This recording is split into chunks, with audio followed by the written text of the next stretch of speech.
네, 여러분과 계속 같이 하나님이 주신 말씀 마태복음 5장 1절에서 12절까지의 말씀, 예수님께서 우리에게 주시는 팔복의 말씀을 가지고 매주 우리가 한 절씩 한 절씩 묵상하고 있습니다. 오늘 5번째 시간인데요, 우리는 본문은 1절서부터 12절까지 읽도록 하겠습니다. 제가 한 절, 여러분이 한 절 읽겠습니다.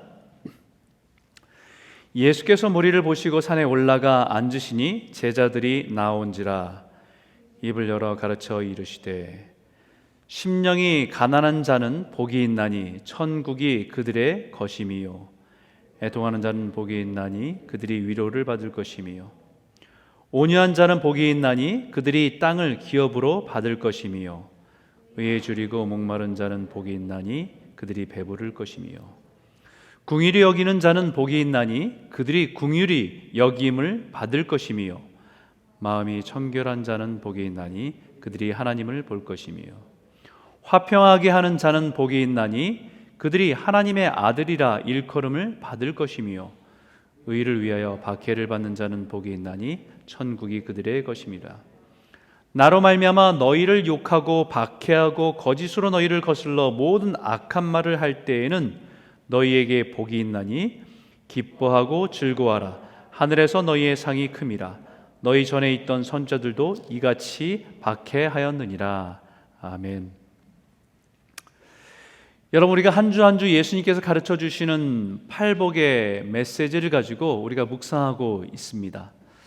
지난주까지 우리가 심령이 가난한 자는 복이 있나니 천국이 그들의 것임이요 애통하는 자는 복이 있나니 그들이 위로를 받을 것이며 온유한 자는 복이 있나니 그들이 땅을 기업으로 받을 것이며 의에 줄이고 목마른 자는 복이 있나니 그들이 배부를 것이며.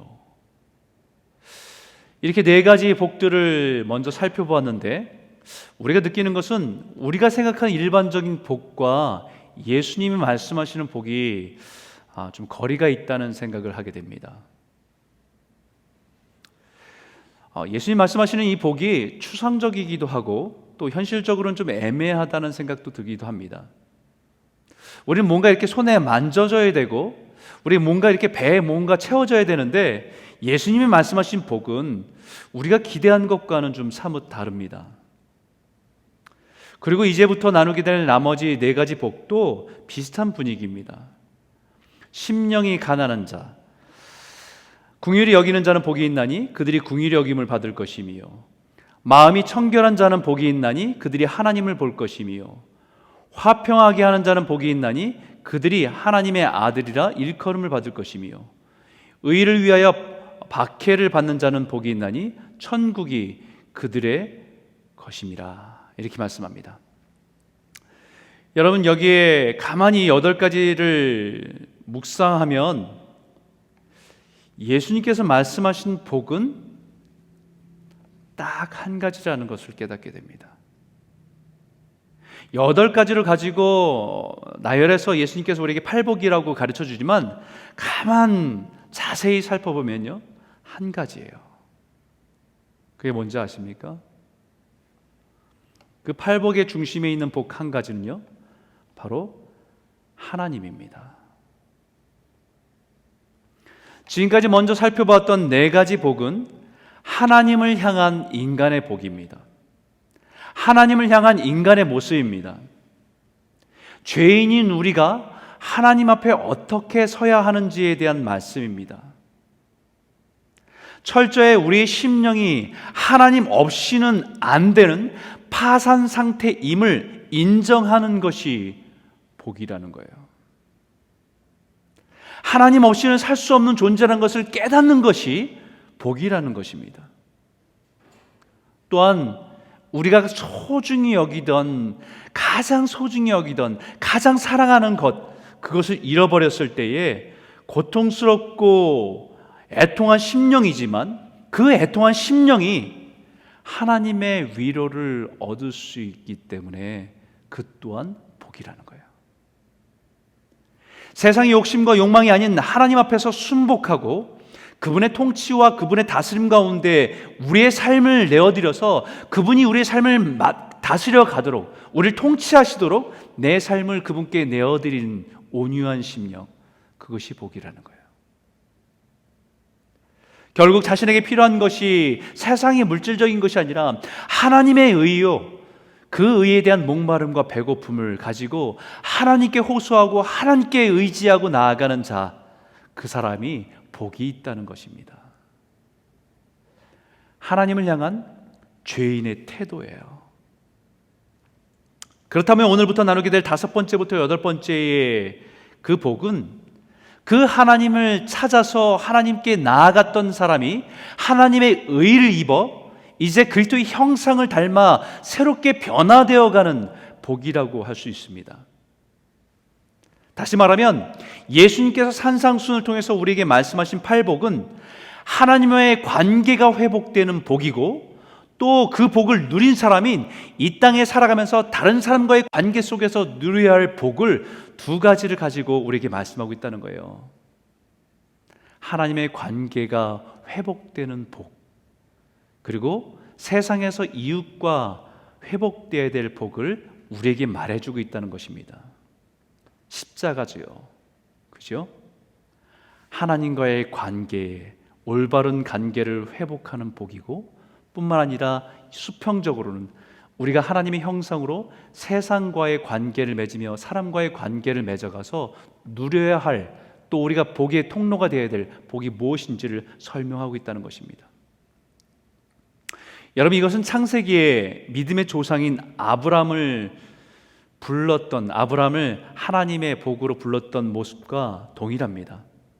하나님께서는 내가 너에게 복을 주어 복이 되게 하겠다라는 약속을 하셨어요. 이 말씀하신 것도 아브라함은 당시 세상에서 가장 화려한 갈대아 우르라고 하는 지역에서 물질적인 화려함과 물질적인 풍성함 가운데 살고 있었지만, 그 자신이 심령으로 영적으로 파산한 상태임을 인정하고 하나님을 찾게 된 것이 복이라는 거예요. 그래서 본토 아비집을 떠나겠다고 하는 결정입니다. 세상의 그 풍요로움과 부유함을 버리고 내 영적인 갈급함, 아무리 많은 것을 가져도 영적으로 파산 상태이기 때문에 그 하나님을 찾아가겠다고 본토 아비집을 버리고 떠나겠다고 하는 것이 아브라함이고, 그것이 복이었다는 거예요. 그리고 나서 그곳에서 자신의 형제 롯의 아버지죠, 하란의 죽음을 경험하면서 가장 소중한 자신의 가족 형제의 죽음을 보며 그 애통하는 마음을 가지고 하나님 앞에 갈 때 하나님이 영원한 것에 대한 약속으로 위로하신 것이 아브라함이 보았던 복입니다. 그래서 그 모든 세상의 만족과 행복이 아닌 하나님을 찾고 하나님에 대한 목마름을 따라서 나선 그 아브라함에게 복이 되겠다, 복이 되게 하겠다라고 약속하셨습니다. 그리고 그 다음에 약속한 것이 뭐예요? 이 말씀이지 않습니까? 너를 축복하는 자에게 내가 복을 내리고 너를 저주하는 자에게 내가 저주하리니 땅의 모든 족속이 너로 말미암아 복을 얻을 것이라.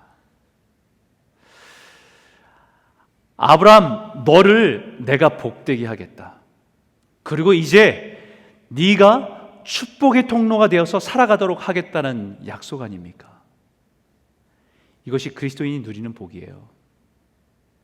구약의 아브라함에 약속했던 복이 예수님께서 우리들에게 말씀하신 동일한 복이라는 것입니다. 하나님이 복입니다. 하나님을 알아가는 것이 복입니다. 하나님의 통치 가운데 들어가는 것이 복입니다. 하나님의 자녀가 되는 것이 복입니다.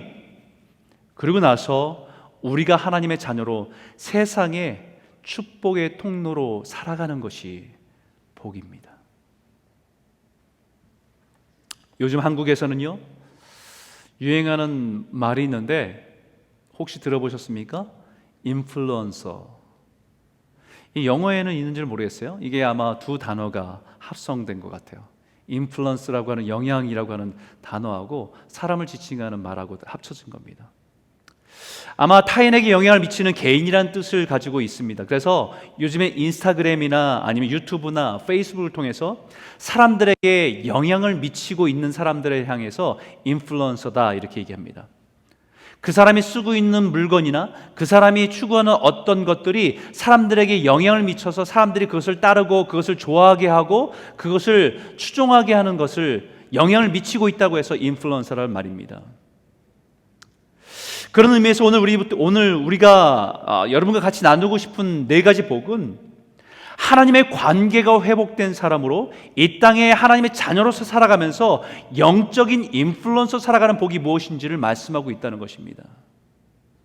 영적으로 인플루언스를 가지고 살아가는 자, 하나님께서 우리에게 주신 복의 인플루언서로서 영향을 미치고 살아가는 복, 우리 안에 복의 근원 되신 하나님을 모시고 또 그 하나님의 성품과 그 복을 다른 사람에게 영향을 미치며 살아가는 그 삶을 복되다라고 말씀하고 있는 것이지요.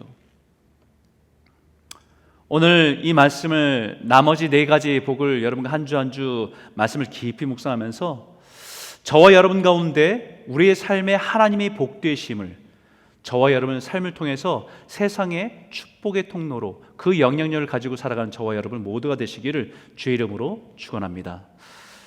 그 중에 우리가 뒤에 네 가지 복 중에 첫 번째 복을 함께 나누길 원하는데 우리 다시 한번 읽어볼까요? 함께 읽겠습니다. 긍휼히 여기는 자는 복이 있나니 그들이 긍휼히 여김을 받을 것이며. 여러분 첫 번째 나누고 싶은 것은요, 그럼 긍휼이 뭔가라는 거예요. 긍휼이 무엇인가? 사실 긍휼이라고 하는 단어를 우리가 일반적으로 잘 쓰지 않는 단어지요. 근데 여기 분명히 말합니다. 누가 복이 있다고요? 긍휼히 여기는 자. 긍휼히 여기는 자, 자비로운 사람이 복이 있나니. 긍휼이라는 단어는 사실 우리가 일상적으로 쓰는 단어는 아닙니다. 이 긍휼이라는 단어가 헬라어는 엘레오스라는 단어인데 궁핍한 사람을 불쌍히 여기는 마음, 고통, 불행함, 비탄함 등의 마음을 갖는 것, 이런 뜻입니다. 다시 말하면 불쌍한 사람을 보면서 불쌍해서 안타깝게 여겨지고 그 사람의 고통이 나의 고통이 되는 것, 그것이 긍휼이라는 거예요. 사실 이 마음은요, 한국 사람에게는 정이라는 문화 속에 담겨져 있습니다. 정, 그죠? 한국 사람에게 이거 영어로 표현하기 참 어려운 단어잖아요. 한국 사람들 안에 있는 문화지 않습니까? 가족이 아니어도요, 서로에 대한 애틋한 마음을 가지고 서로를 생각하고 돌보는 마음, 이게 정이잖아요. 참 이것이 한국 사람들로 하여금 정의 민족이라고 하기도 합니다. 한민족이기 때문에, 한혈통이기 때문에 서로에 대해서 좀 끈끈한 그런 마음을 가지고 있었던 그런 전통이 있습니다. 그런데 이제는 그 마음마저도 점점 잃어버리는 것이 우리가 살아가는 시대입니다. 그래서 디모데후서의 말세의 증거로 나타난 사람들의 모습을 여러 가지를 말하는데 그 중에 하나가 무정하고 원통함을 풀지 않고입니다. 무정합니다. 사람이 냉정해져요. 차가워집니다. 다른 사람의 고통에 대해서 무감각해지는 거예요.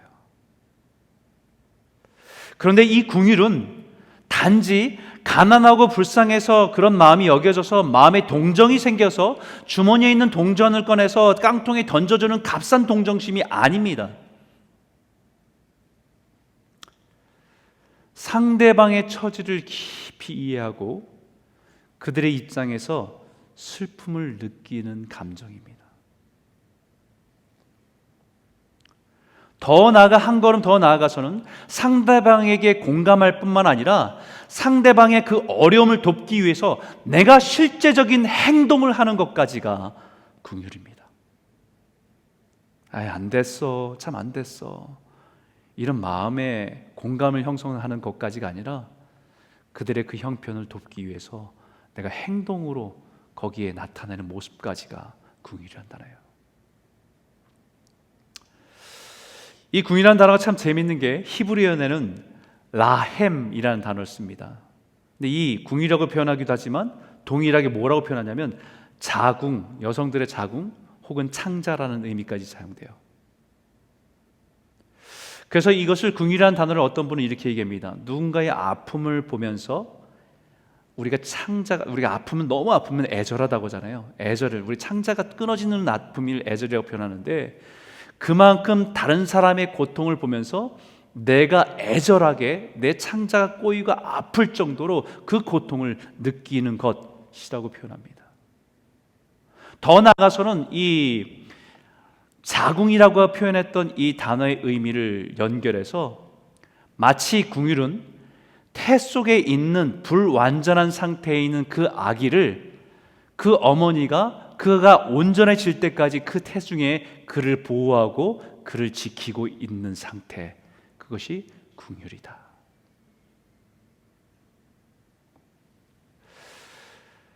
그 사람을 볼 때는 불완전합니다. 너무 부족합니다. 하지만 그 사람을 부족함 그대로 품어서 그 사람이 온전한 모습으로 성숙할 때까지 그를 내 마음에 품고 있는 것이 궁휼한 마음이라는 거예요. 그래서 이사야 선지서에 하나님께서 이스라엘 백성들을 향해서 이런 말씀을 하십니다. 여인이 어찌 그 젖먹는 자식을 잊겠으며 자기 태에서 난 아들을 궁휼히 여기지 않겠느냐. 그들은 혹시 잊을지라도 나는 너를 잊지 아니할 것이라. 마치 어머니가 자궁에서 품은 자녀를 바라보는 어머니의 마음입니다. 세상 사람들은 그 아이를 보면서 능력이 없고 그 부족함을 보면서 포기할 수 있지만 그 아이를 낳은 부모는 포기할 수 없다는 거예요. 절대 포기할 수 없다는 겁니다. 그 아이를 포기하지 않고 자신의 품으로 안아서 그가 온전해질 때까지 그를 돌보는 것이 궁휼입니다. 이스라엘 백성들을 바라보면서 하나님의 마음이 이와 같다고 말씀하신 거예요. 죄악으로 끊어지고 죄로 인해서 깨어져도 그들을 포기하지 않고 그들이 온전해지기를 기대하면서 그들을 품었던 것이 하나님의 궁휼이라는 거죠. 그래서 궁휼히 여긴다는 것은요, 하나님의 눈을 가지고 세상을 보는 것입니다. 나의 감정으로 동정하는 게 아니고 궁휼히 여긴다는 것은 하나님의 눈으로 세상을 보는 거예요. 이 궁휼이 우리를 불쌍히 여기시고 우리 구원의 은혜를 베푸신 것이 우리를 향한 하나님의 궁휼이고 하나님의 사랑 아닙니까? 그래서 에베소서 2장 4절과 5절에 이렇게 말합니다. 우리 같이 한번 읽어볼까요? 함께 읽겠습니다.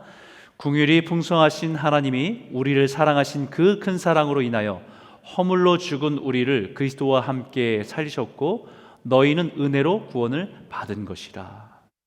하나님 향해서 뭐라고 합니까? 궁휼이 풍성하신 하나님이 우리를 하나님 궁휼히 여기셨는데 그 궁휼이 풍성하셔서 우리를 포기하지 않으시고 우리에게 하나님의 궁휼을 보여주신 것이 예수 그리스도를 십자가에 내어주신 것이 그 궁휼의 사랑 아닙니까? 그래서 예수를 믿는 우리는 이미 예수님의 궁휼을 입은 사람들입니다. 하나님의 궁휼, 그 풍성하신 궁휼을 입은 사람들입니다. 예수의 생명이 없는 우리를 보면 아무 소망이 없습니다. 우리 자신들이 허물만으로도 우리에겐 소망이 없습니다.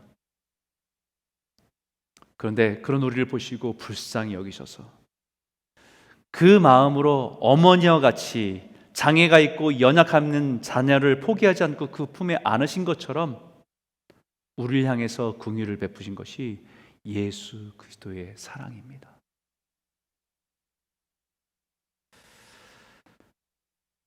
그 긍휼의 하나님이 우리를 향해서 자신의 생명을 다 내어주신 예수님의 완전하신 사랑에서 시작된 긍휼을 우리에게 허락해 주신 거지요. 그렇기 때문에 우리를 향해서 예수님께서는 분명히 다른 사람을 긍휼히 여기는 사람은 복이 있다. 왜냐하면 그도 긍휼히 여김을 받을 것이기 때문이다라고 말씀하십니다.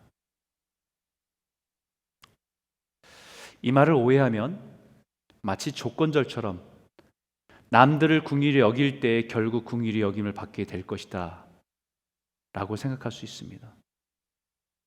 어떤 분들은 주기도문에 우리가 우리에게 죄 지은 자를 사하여 준 것 같이 우리 죄를 사하여 주옵소서라고 하는 말을 우리가 누군가를 죄를 용서해 주지 않으면 우리의 죄 또한 용서를 받지 못한다는 조건절로 이해하는 오해입니다. 만약 다른 사람에게 긍휼을 베풀지 않으면, 다른 사람을 용서하지 않으면 긍휼을 얻지 못하고 용서를 얻지 못한다는 말이 아닙니다, 여러분. 우리는 이미 하나님의 긍휼하심을 받은 사람들입니다. 자격 없는 우리를 하나님의 조건 없는 사랑으로 우리에게 하나님의 자녀가 되는 은혜를 허락하신, 은혜를 누리고 긍휼을 얻은 사람들입니다. 산상순에 이미 앞에 다른 복들이 하나님의 관계된 복을 누리고 있는 사람을 전제해서 다섯 번째 긍휼히 여기는 자에게 복을 선포하고 있는 것입니다. 주기도문에 이미 하늘에 계신 우리 아버지, 하늘에 계신 하나님, 우리 아버지를 부를 수 있는 사람들이 고백할 수 있는 것이 우리를 불쌍히 여김과 같이 용서하심을 받은 사람이기 때문에 기도할 수 있는 내용이라는 것입니다. 우리가 다른 사람을 용서하고 때로는 불쌍히 여기는 태도는 단지 나에게 시작되는 동정이나 선한 의지로 시작되는 것이 아닙니다. 이미 나에게 허락하신 하나님의 은혜를 잊지 않고 하나님의 긍휼과 하나님의 용서함으로부터 시작되어야 한다는 것을 말하는 것입니다.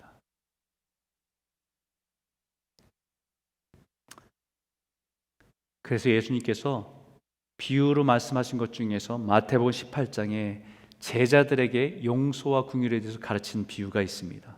거기에 긍휼의 정신이 잘 담겨 있거든요. 그 말씀이 이겁니다. 그러므로 천국은 그 종들과 결산하려 하던 어떤 임금과 같으니 결산할 때에 10,000달란트 빚진 자 하나를 데려오매 갚을 것이 없는지라. 주인이 명하여 그 몸과 아내와 자식들과 모든 소유를 다 팔아 갚게 하라 하니 그 종이 엎드려 절하며 이르되 내게 참으소서 다 갚으리이다 하거늘 그 종의 주인이 불쌍히 여겨 놓아 보내매 그 빚을 탕감하여 주었더니 라고 얘기합니다. 어떤 임금에게 10,000달란트 빚을 진 사람이 있습니다.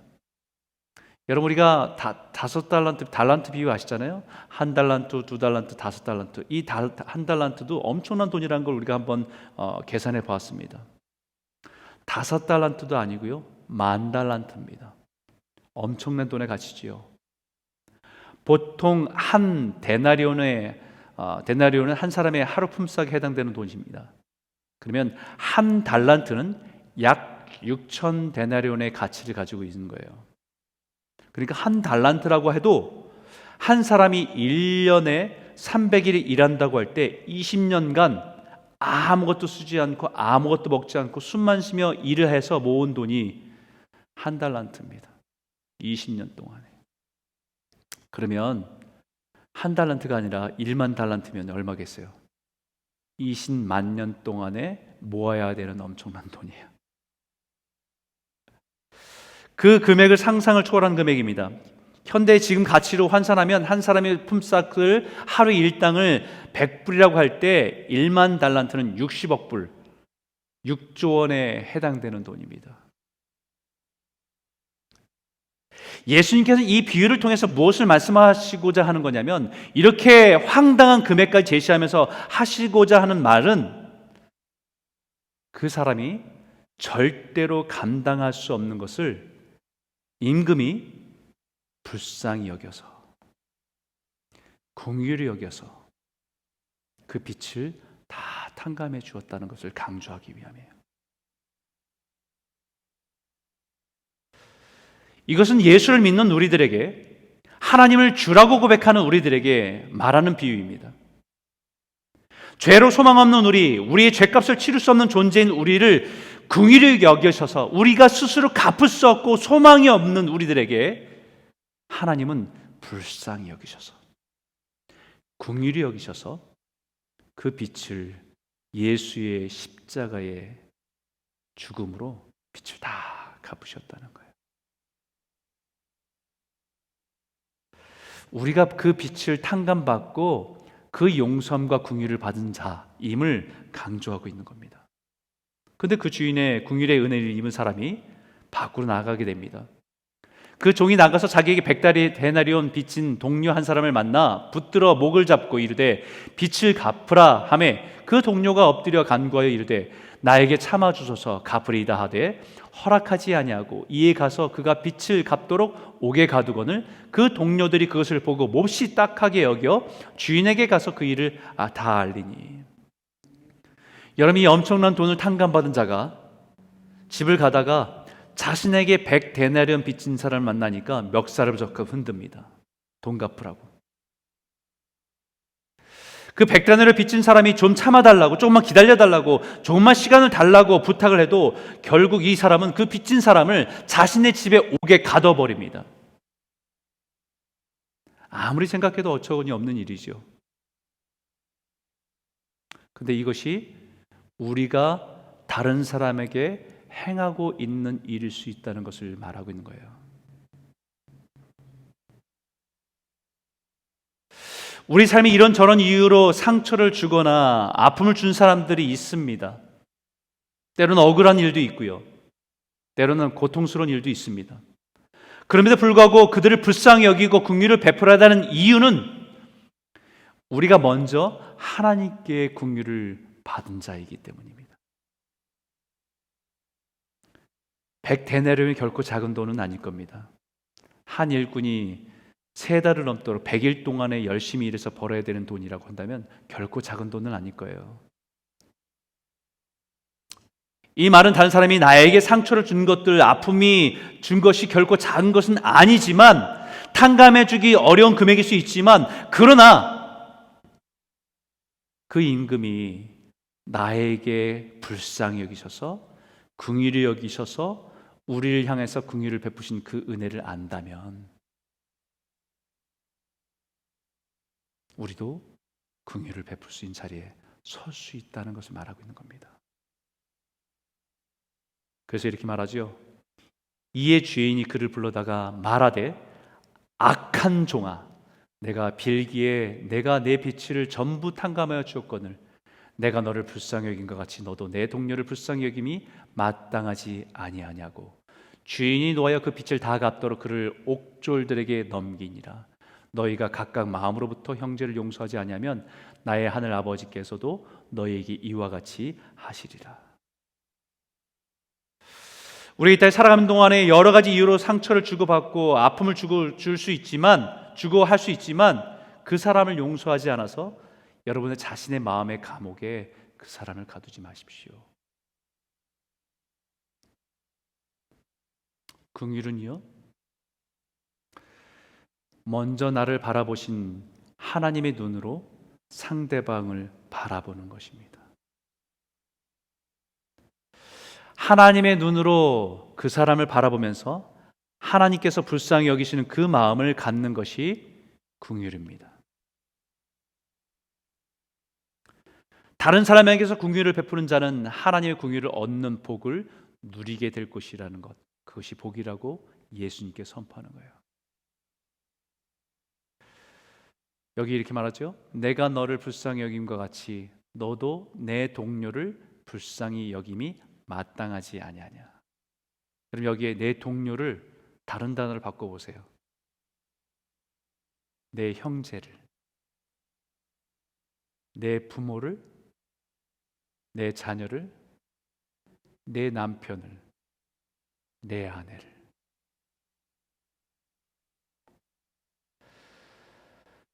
여러분, 우리가 서로가 서로를 바라보면서 우리의 기준이 아니라 나를 긍휼히 여기신 하나님의 눈으로 서로를 불쌍히 여기고 그 부족함을 긍휼히 여기는 마음으로 바라보기 시작한다고 한다면 여러분, 많이 변할 겁니다.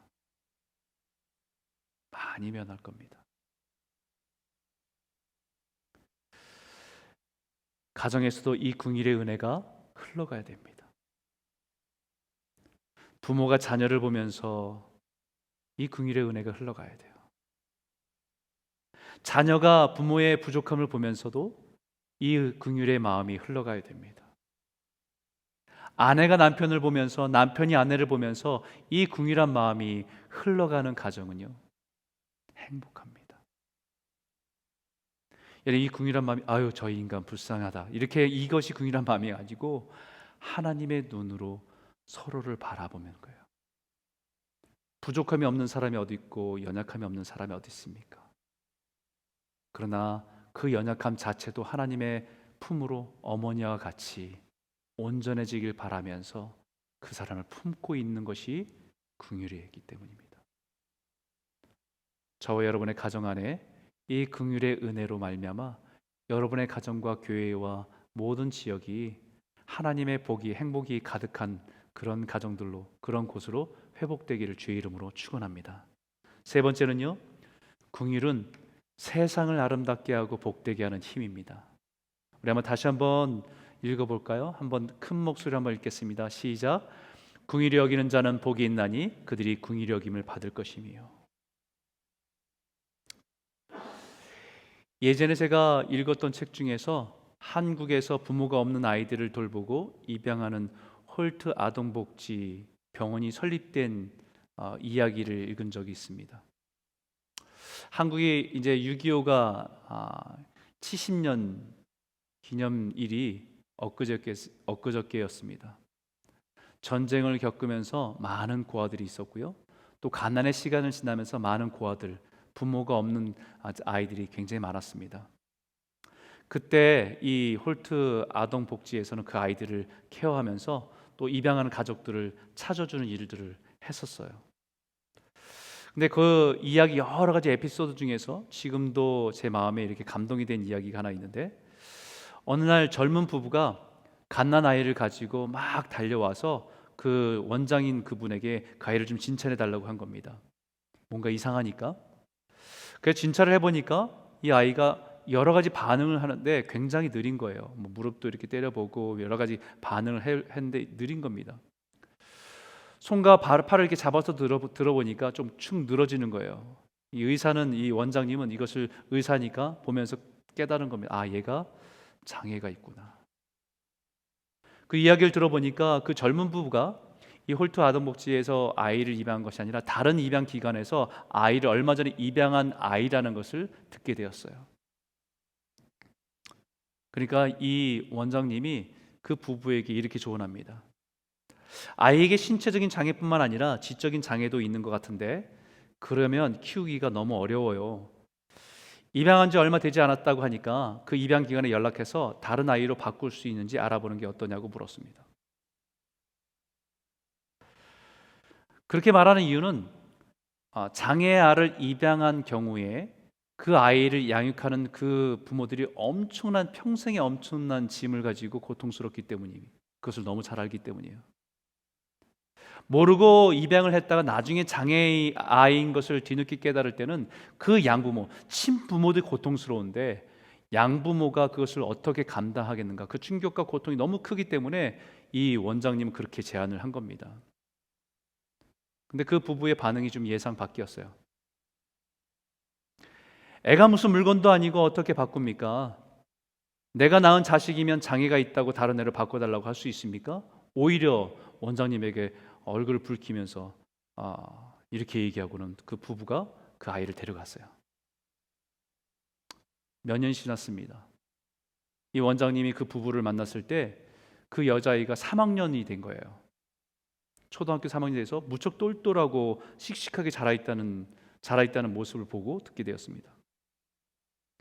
그리고 나중에 알게 된 소식은요, 그 엄마는 사이버 대학에 들어가서 가입을 해서 공부하기 시작해서 장애에 대한 공부를 시작했어요. 그리고 그 아빠는 국내 입양 홍보의 회원으로 열심히 그 입양이 얼마나 귀한 것인지를 알리는 홍보대사가 됐습니다. 저는 이 이야기를 읽으면서 그 장애가 있는 아이를 부모로서 품고 키우는 것이 긍휼임을 깨닫게 됩니다. 장애가 있는 아이를 부모로서 품고 키우는 일이 결코 쉽지 않겠지만 한 아이가 비록 몸이 불편함이 있지만 사회에서 당당하게 건강하게 살아갈 수 있도록, 자랄 수 있도록 은혜를 입은 것이 긍휼입니다. 저는 이 긍휼의 마음이 오늘을 사는 우리들이 반드시 회복해야 되는 것이라고 믿습니다. 조금만 문제가 있고 조금만 연약함이 있어도 우리는 그것을 다 무르고 싶고 포기하고 싶고 버리고 싶은 이 시대에 장애가 있는 그 아이에게 긍휼을 베푼 것은 그 부모였지만 결국 그 아이를 키우면서 더 큰 은혜를 입은 사람들은 그 부모였다는 것이에요. 긍휼을 베풀기 위해서 몸이 불편한 아이를 품고 때로는 눈물을 흘리며 힘겹게 감당해 왔지만 그 부모야말로 누리게 된 축복이 하나님의 긍휼이 무엇인지를 더 깊이 깨닫게 된 부모예요.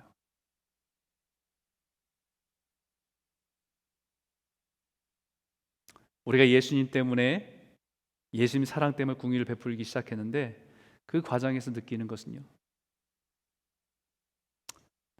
내가 얼마나 하나님의 긍휼과 사랑을 많이 누리고 살았는지를 더 많이 깨닫게 된다는 사실입니다.